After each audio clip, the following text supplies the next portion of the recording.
គេម្នាក់ហ្នឹងអ្នកទាំងអស់គ្នាខ្លាំងតែគេអត់ហ៊ានតាក់ទងមកអូខេអ្នកទាំងអស់គ្នាអញ្ចឹងថ្ងៃនេះយើងមកលេងភាការទាំងអស់គ្នាតាក់ទងជាមួយ topic ថាតើគេម្នាក់នោះនៅនឹកយើងអត់អូខេអញ្ចឹងយើងមាន3ស្លឹកហើយរើសស្លឹកទី1ស្លឹកទី2ហើយស្លឹកទី3អញ្ចឹងសម្រាប់អ្នកគេដែលហើបានហើយយើងសរសេរចម្លើយទាំងអស់គ្នាអូខេអញ្ចឹងយើងមកមើលសម្រាប់អ្នកគាត់រើស្លឹកទី1ណាបាន The Empress Seven of Wands Nine of Wheels ឬក៏ One Nine of Pentacles ហើយបាន Seven of Pentacles ទៀតគាត់ថាអ្នកមនុស្សដែលអ្នកនរគ្នាកំពុងតែនឹកឬក៏អីហ្នឹងគេក៏នឹកអ្នកទាំងអស់គ្នាដែរគេនឹកលក្ខណៈថាគេចង់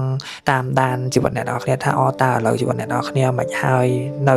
មានពីណាគេនៅ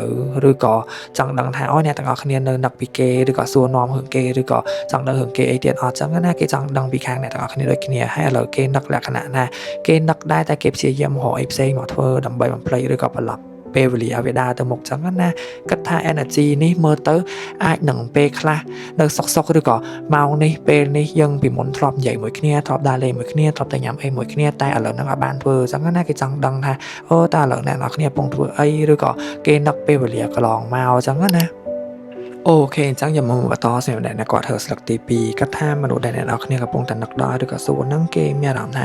នឹកអ្នកទាំងអស់គ្នាខ្លាំងអត់ដឹងថាមុនហ្នឹងមានបញ្ហាអីកើតឡើងទេតែគ្រាន់តែឃើញថាអាចនឹងមានការប៉ះទង្គិចឬក៏មានរឿងណាមួយមុនអ្នកនរគ្នាបែកគ្នាឬក៏ចេញឆ្ងាយពីគ្នាឬក៏អីចឹងណាតែឥឡូវហ្នឹងគេគាត់ថាកំពុងតែសោកស្ដាយកំពុងគាត់ថាការសម្រេចចិត្តពេលហ្នឹងគឺពេលដែលកំពុងតែខឹងឬក៏ពេល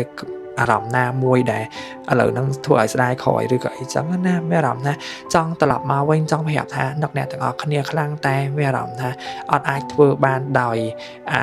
ភារៈណាមួយឬក៏អីចឹងណាតែគាត់ថាស្នេហានេះមើលទៅរៀងពិបាកដែរអាចនឹងមានឱកាសត្រឡប់មកវិញតែគេនិយាយប្រាប់តែមិនមែននៅក្នុងពេលឆាប់ហ្នឹងឯងព្រោះអីមើលទៅគេរៀងជាមនុស្សដែលមាន ego ខ្ពស់ដែរទោះបីជានឹកក៏អត់ធ្វើដែរសុកចិត្តស៊ើបឬក៏សួរពីអ្នកផ្សេងដែលគេស្គាល់យើងឬក៏អីចឹងច្រើនជាងអូខេអញ្ចឹងយើងមកបន្តសម្រាប់អ្នកដែលគាត់ធ្វើស្លឹកទី3អញ្ចឹងណាគាត់ថាមនុស្សដែលអ្នកគ្នាពងគាត់តអាចនឹងឆ្លាស់គ្នាព្រោះអីឃើញ energy ថាបើមិនគេមានអ្នកថ្មីឬក្នុង relationship ថ្មីទេក៏អ្នកទាំងអស់គ្នាកំពុងតែចាប់ផ្ដើមនិយាយជាមួយពីណាគេផ្សេងដែរតែទោះបីជានៅក្នុង relationship ថ្មីឬចាប់ផ្ដើមនិយាយពីណាគេផ្សេងក៏ដោយគាត់ថា energy ដ៏មុននៃ observe ហ្នឹងគឺគេនៅនឹកពីអ្នកទាំងអស់គ្នាឡើយអញ្ចឹងលក្ខណៈថានៅធ្វើចិត្តអត់បាននៅចិត្តអត់ដាច់ទោះបីមានអ្នកផ្សេងក៏គេនៅនឹកឃើញពេលខ្លះគេនៅមើលរូបចាស់របស់អ្នកទាំងអស់គ្នាដែលធ្លាប់ថតមួយគ្នាឬក៏កន្លែងដូចជីកាត់កន្លែងចាស់ឬក៏អីចឹងនៅនឹកឃើញអនុស្សាវរីយ៍នៅនឹកឃើញអីឡើយអាចនឹងមានថ្ងៃណាមួយដែលគេចង់ខលមកនិយាយប្រាប់សំទោសឬក៏រឿងណាមួយកន្លងមកដែលគេធ្វើអត់ល្អដាក់អ្នកទាំងអស់គ្នាឬក៏អីចឹងណានឹងថ្ងៃអ្នកនរគ្នាចង់ខកចង់ប្រាប់ថាអានេះគ្រាន់តែជាការមើលបែប general reading ចឹងណាអាចនឹងអត់ត្រូវជាមួយអ្នកនរគ្នាចង់សម្រាប់អ្នកគេដែលមានចំណាប់អារម្មណ៍ចង់ទូទាយផ្ទាល់ខ្លួននេះអាចឆាតចូលនៅក្នុង inbox បាន